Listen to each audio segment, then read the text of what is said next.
ছাত্ৰ-ছাত্ৰীসকল তোমালোকলৈ নতুন এটা ভিডিঅ' লৈ আহিছোঁ অসম জাতীয় বিদ্যালয়ৰ দ্বিতীয় শ্ৰেণীৰ দ্ৰুত পাঠৰ ৩ নম্বৰ সাধুটো সাধুটিৰ লগতে তোমালোকৰ লগত প্ৰশ্ন উত্তৰসমূহো আলোচনা কৰিম ২ নম্বৰ সাধুটো তোমালোকক দিয়া নাই ইয়াৰ পাছৰ ভিডিঅ'তে তোমালোকক দিম অকণমান কিবা এটা খেলিমেলি হ'ল সেয়ে ভাবিলোঁ যে তোমালোকক ৩ নম্বৰ সাধুটিয়ে দি দিওঁ আপলোড কৰি দিওঁ তাৰ পাছত ২ নম্বৰটো কৰিম আহাচোন সাধুটিত কিনো আছে তাকে চাওঁ সাধুটি চোৱাচোন ৩ নম্বৰ সাধুটিত আছে দুই বন্ধু আৰু ভালুক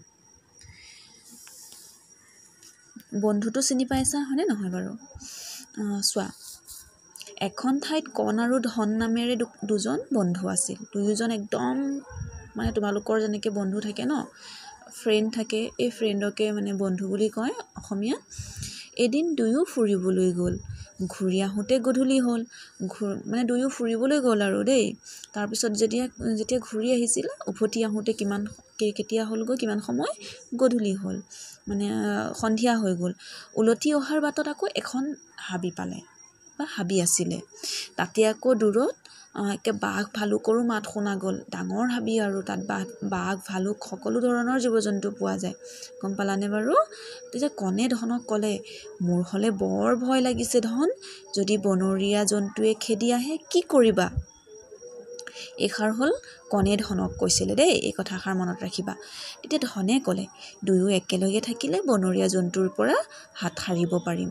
একতাই পৰম বল বুজিছা তাৰপিছত চোৱাচোন দুয়ে কি ক'লে দুয়ো মানে এনেদৰে কথা পাতি বাট পুলিছে মাথোন আৰু এনেকৈ গৈ আছে আৰু এনেতে কি কৰিলে এনেতে এটা ভালুক সিহঁতৰ ফালে আহি থকা দেখা পালে নহয় ধনে গছ বগাবলৈ জানে গছত উঠিব জানে কিন্তু কণে নাজানে কিন্তু দেই সি ততাতৈকে কণক এৰি কি কৰিলে গছত উঠি গ'ল তেতিয়া কণে ক'লে তুমিচোন বিপদত একেলগে থকাৰ কথা কৈছিলা এতিয়া যে পলালা এই কথাষাৰ হ'ল কণে কৈছিলে দেই ধনক ধন নিমাত হৈ ৰ'ল একো মাত নিদিলে ধনে ইফালে ভালুক আহি কণৰ নিচেই মানে পাবৰ হ'ল সি উপায় নাপায় কি কৰিলে মৰা মানুহৰ ভাও জুৰি মাটিত শুই পৰিল এই কথাষাৰ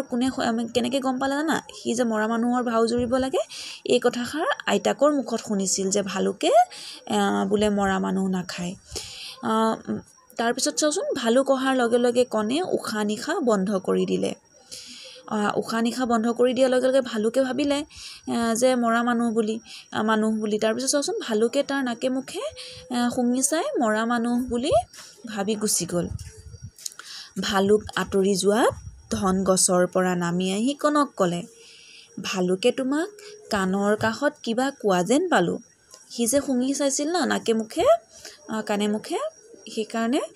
আহি ধনৰ মানে গছৰ পৰা নামি আহি কণক সুধিলে আৰু তেতিয়া কণে ক'লে যে ভালুকে মোক কৈ গৈছে যে বিপদৰ বন্ধুহে আচল বন্ধু তাৰমানে প্ৰকৃত বন্ধু কাক কোৱা হয় মানে কি যিয়ে বিপদত লগ দিয়ে বিপদত সহায় কৰে বিপদত সদায় লগত থাকে গম পালানে এই কথাষাৰ মানে সাধুটোৰ পৰা তোমালোকে নিশ্চয় বুজি পালা যে এইটোৱে শিকিলা যে বিপদত যোনে লগত থাকে লগ দিয়ে সিয়ে আচল বন্ধু হয় প্ৰকৃত বন্ধু হয় আহাচোন এই সাধুটো তোমালোকে কিন্তু ক'বলৈ শিকিবা দেই আৰু লগতে প্ৰশ্ন উত্তৰসমূহ জানিব লাগিব যিহেতু তোমালোকৰ পৰীক্ষাত আহিব ন আহাচোন প্ৰশ্ন উত্তৰসমূহত কিনো আছে তাকে চাওঁ দেখিছানে একোটিকৈ বাক্যত লিখিব দিছে যে প্ৰথম কটোত সুধিছে বন্ধু দুজনৰ নাম কি আছিলে তোমালোকে জানাই চাগে হয়নে নহয় আহাচোন বন্ধু দুজনৰ নাম তোমালোকে জানাই হয়নে নহয় কণ আৰু ধন আৰু কোনে গছ বগাব জানিছিল ধনে বগাব জানিছিল সেই কথা তোমালোকে গম পাইছা তাৰপিছত কণে আইতাকৰ মুখৰ পৰা কি কথা শুনিছিল বোলে কণে কি শুনিছিল আইতাকৰ মুখত যে ভালুকে বোলে মৰা মানুহ নাখায় এই কথাষাৰ কণে আইতাকৰ মুখৰ পৰা শুনিছিল তাৰপিছত কোনে কৈছিল কাক কৈছিল লিখিব দিছে মোৰ হ'লে বৰ ভয় লাগিছে কথাষাৰ কণে ধনক কৈছিল এই বাক্যশাৰী লিখি ল'ব লাগে কিন্তু নালাগে তোমালোকে তাৰপিছতে আছে তুমিচোন বিপদত একেলগে থকাৰ কথা কৈছিলা কথাষাৰ কোনে কৈছিলে কণে ধনক কৈছিলে তাৰপিছত ৩ নম্বৰটোত আছে ২-৩টা বাক্যত উত্তৰ লিখিব দিছে সাধুটোৰ পৰা কি শিকিলা সাধুটোৰ পৰা শিকা কথাষাৰ সাধুটোৰ কোনটো চৰিত্ৰৰ মুখত দিয়া হৈছে দেই এইটো দিয়া হৈছে হয় এইটো হয় দেই তাৰপিছত সাধুটোৰ পৰা কি শিকিলা যে বিপদৰ বন্ধুহে প্ৰকৃত বন্ধু বা আচল বন্ধু হয়নে নহয় বাৰু তাৰপিছত সাধুটোৰ পৰা কি শিকিলা বিপদৰ বন্ধুহে আচল বন্ধু বা প্ৰকৃত বন্ধু একেটাই কথা তুমি প্ৰকৃত লিখা বা তোমালোকে আচল লিখা একেটা বস্তুৱে একো কথা নাই এইটো লিখা হা তাৰপিছত এই কথাষাৰ কাৰ মুখত দিয়া হৈছে কণৰ মুখত দিয়া হৈছে সাধুটোত তোমালোকে নিশ্চয় এই প্ৰশ্ন উত্তৰসমূহ বুজি পাইছা আৰু মোৰ ভিডিঅ'সমূহ যদি তোমালোকে ভাল পোৱা তেনেহ'লে লাইক শ্বেয়াৰ কমেণ্ট কৰিবলৈ পাহৰি নাযাবা আৰু এই প্ৰশ্ন উত্তৰসমূহ তোমালোকে ধুনীয়াকৈ নোটবহীত নোট কৰি ল'বা যিহেতু পৰীক্ষাত তোমালোকৰ নিশ্চয় আহিব আৰু লগতে তোমালোকে কেনে পালা ভিডিঅ'টো জনাবলৈ নাপাহৰিবা আজিলৈ সামৰিছোঁ ধন্যবাদ